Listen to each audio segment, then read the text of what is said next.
The United States title is one of the most prized possessions in all of wrestling, even as far back as its introduction in the 70s when it was being defended as part of the National Wrestling Alliance. Some of the best of all time have held the belt, and that's continued all the way up to its present day. But who are the greatest United States champions of them all? Well, that's exactly what we're going to be looking at today.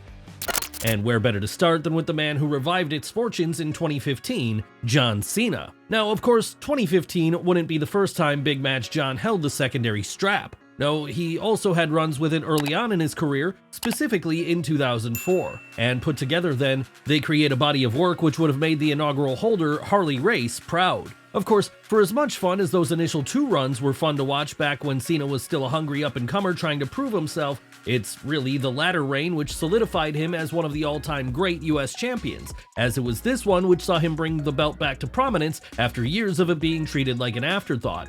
Yes, with his weekly open challenge format seeing him get to have banger defenses against the likes of Sami Zayn, Cesaro, and Kevin Owens, you could argue Cena was able to elevate the strap so much here that at points it actually felt more important than the world title. And considering the world title was then being held by Seth Rollins, one of the best wrestlers in the world, that's quite an achievement. The only question left then is, will we ever see John hold it for a fourth time before he decides to hang up his boots once and for all? It's certainly possible, and if he does, we wouldn't be surprised to see him elevated all over again. But even if he doesn't, the combined efforts of his three reigns will see him go down as one of the all-time great United States champions regardless. Is he the best ever though? Well, that's something our next subject would have something to say about, as they're none other than Eddie Guerrero.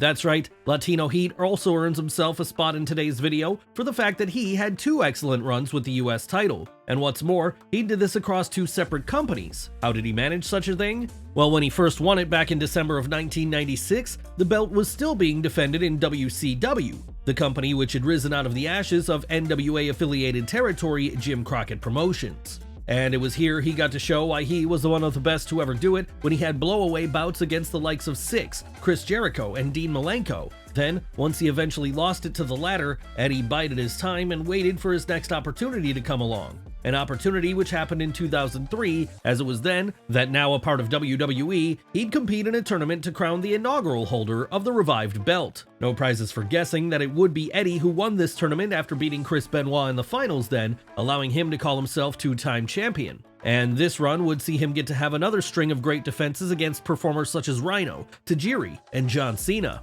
But Eddie Guerrero isn't the only person who we're going to be looking at today that held the US title in both WWE and WCW. No, our next subject did the same as it happens. That said, when we're talking about someone as good as Booker T is, should this really come as a surprise?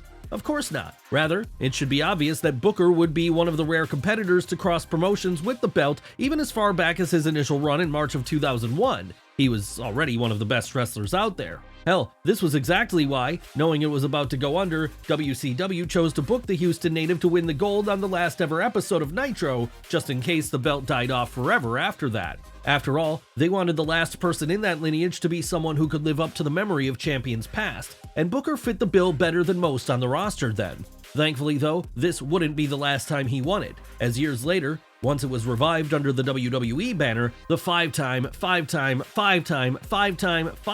WCW champion got three more runs with it. And to make matters even better, the latter two of these runs happened around the time of his awesome Best of 7 series with Chris Benoit on 2005 SmackDown. So as you can imagine, the matches were nothing less than top quality. But then everything Booker T did back then was top quality of the highest order. Really, you could make an argument he was one of the last great champions the title had before it slipped into irrelevance for a lengthy period of time in the late 2000s and early 2010s. Of course, he wouldn't be the last ever though, because there were a couple of great champs after this, one of whom is our next subject in fact, MVP. Now, if you were watching SmackDown during the late 2000s, then you'll no doubt remember that while it wasn't exactly the greatest era of WWE TV ever, there were a few nuggets of gold hidden within it. And one of the brightest of those were Montel Vontavious Porter. Yes, with an instantly winning character and great in-ring skills to match, there was never a chance MVP wasn't going to be a star of the mid-card. And this is the reason he'd hold the United States strap on two separate occasions during that period. First in 2007 when he beat Chris Benoit for it at that May's Judgment Day, and then again in 2009 when he brought it back home to SmackDown from the ECW brand, where it was there being held by Shelton Benjamin. That said, it wouldn't remain on the blue brand for long here, because it was during his second reign that MVP was drafted over to Raw, with this meaning he'd take the belt with him and defend it there against a whole new host of characters like Kofi Kingston. And the fact he was able to do this, carry it across brands and keep its prestige in the process, makes him an easy pick for a spot in today's video. But what about our next subject? What makes them such an obvious choice to be included in our list of greatest United States champions ever? Well, how about the fact that their name is Stone Cold Steve Austin? Of course, back then though, he wasn't known as Stone Cold. No, in 1993, when he was still a rookie working for WCW, the Texas native went by the moniker of Stunning Steve Austin, with this being a moniker he'd earned on account of his long flowing blonde hair, which had made him a hit with the ladies down south. That said, it wasn't all about impressing the girls for Austin. No, he was serious about being the best wrestler going, and that was why he absolutely bust his ass week in and week out against any opponent who was put up against him. Something which eventually led to him getting a shot at then US champ Dustin Rhodes at Starrcade 93. How would the future Rattlesnake fare in this bout?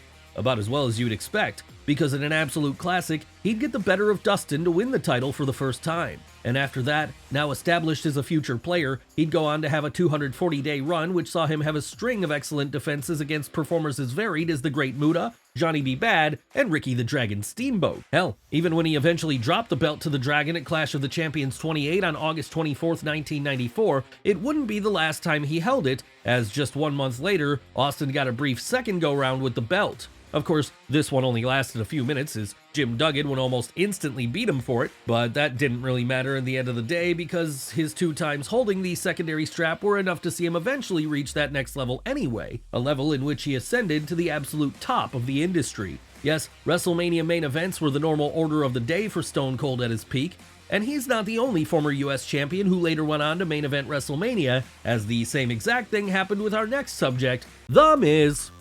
Of course, putting The Miz and Steve Austin in the same category might seem like sacrilege to some, but in this instance, the evidence speaks for itself. And in the case of the former, 2009 would be the year that saw him win the secondary gold for the first time. How did he do this? Well, by beating Kofi Kingston on the October 5th episode of Raw that year and proving all his naysayers wrong. The people who said he was nothing more than a reality TV star that would never amount to anything inside of the squared circle. Still, even if he was now the champion, Mike Mizanin still felt the need to prove himself further, which was exactly why he successfully defended this belt for the next 224 days against all comers. In fact, it wouldn't be until he went against one of the all-time greats in Bret Hart on the May 17th, 2010 episode of Raw that he finally met his match. And sure, given the condition the Hitman was in back then, him beating The Miz could have been seen as an absolute burial of the heel's character. But thankfully, he'd get a chance to redeem himself when he won the belt back in June of 2010 in a fatal 4-way bout which pitted him against John Morrison, Zack Ryder, and then champion R-Truth. How would this second reign go? Well, it wasn't quite as long as the first one, but it did see Miz start what would become a career-long feud going forward with Daniel Bryan.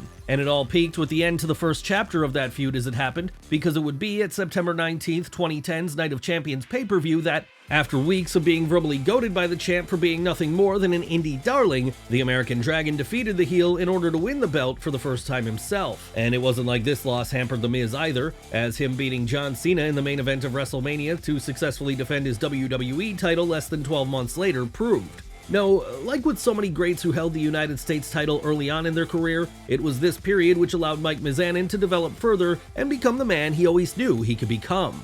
Unfortunately though, not all performers have the same career arc. No, despite having all the potential in the world, some fall to injury before this can happen. Yes, it's time for us to talk about one of the most tragic US champs of all time, Magnum TA. Why was Magnum TA considered such a tragedy?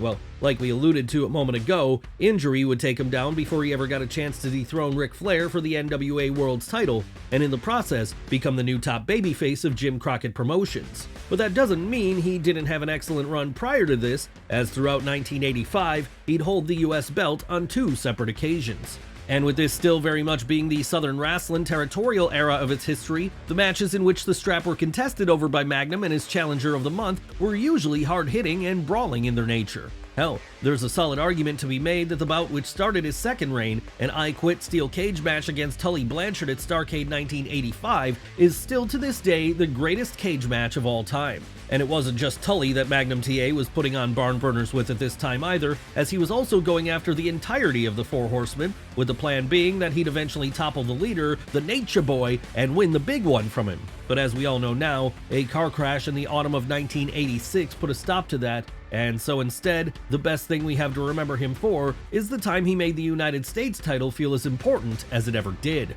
Of course, you could argue that the Jim Crockett era of the belt was the best all around, as, while it was still a mid-card prize, it was held by some of the biggest names in the industry on a regular basis. And if you need any further evidence of this being the case, you only have to look towards our next subject, the Nature Boy himself, Ric Flair.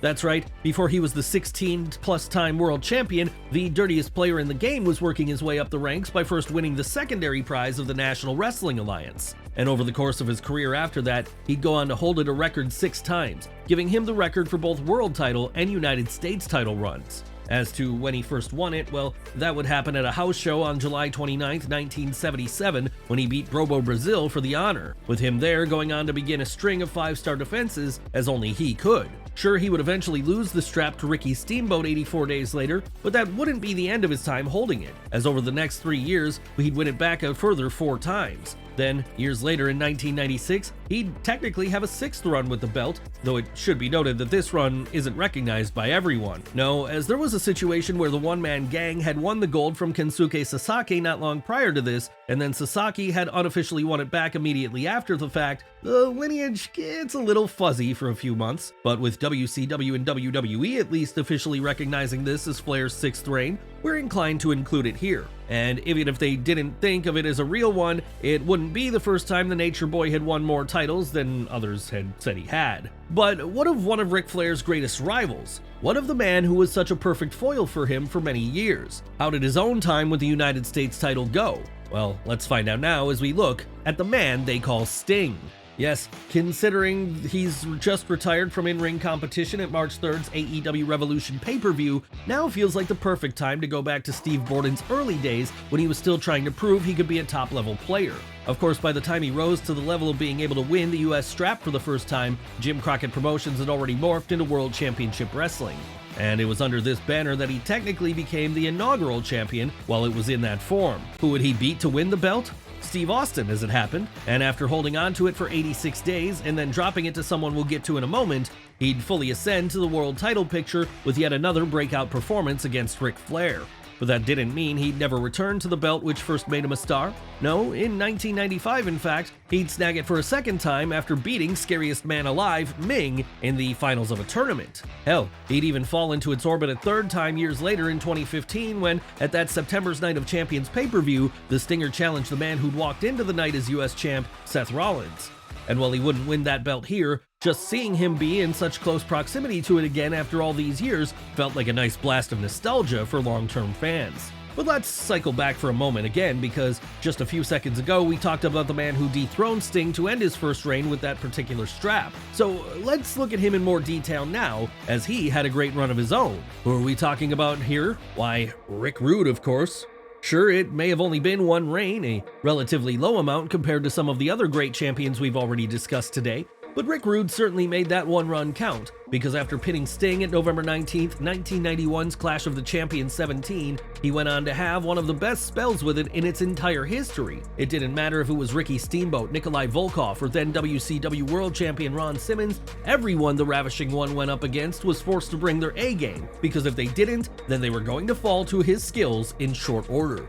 Hell, it's these very skills which saw him hold on to the gold for a total of 378 days.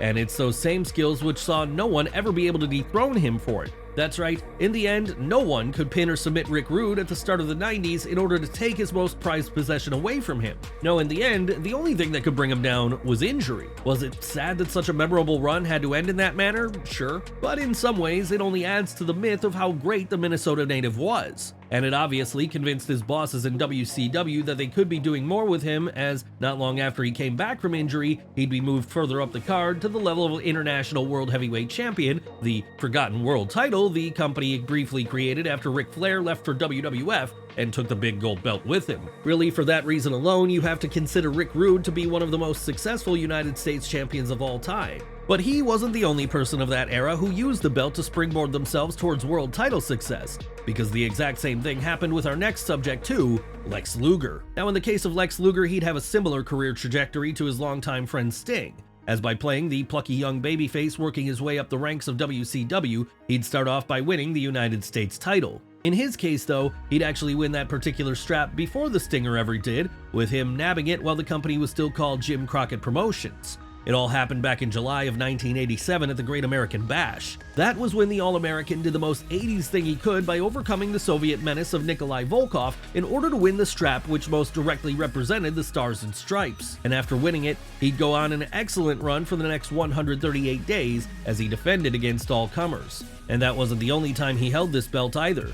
No, after ultimately losing it to Dusty Rhodes in a steel cage match at November 26th Starrcade later that same year, he'd win it back again in 1989 after getting the better of Barry Windham in a one-on-one contest. Then after that, he'd win it a further 3 times, making him a 5-time champion overall and one of the only men to ever come close to beating Ric Flair's overall record. In fact, outside of Luger, the only other people to reach that 5-time mark with the US title are John Cena, Chris Benoit, Bret Hart, and Wahoo McDaniel. But while our next subject didn't come close to winning it this many times, he certainly made each of his 2 reigns count. Who are we talking about this time? Who else but Diamond Dallas Page? That's right, during 1997 and 1998, right as WCW was at its peak, he had 2 excellent runs with the US strap, and the first of these came during the former year, when at December 28th Starrcade, he fully reached the next level on the way towards his rise to the top by beating Curt Hennig in an absolute banger.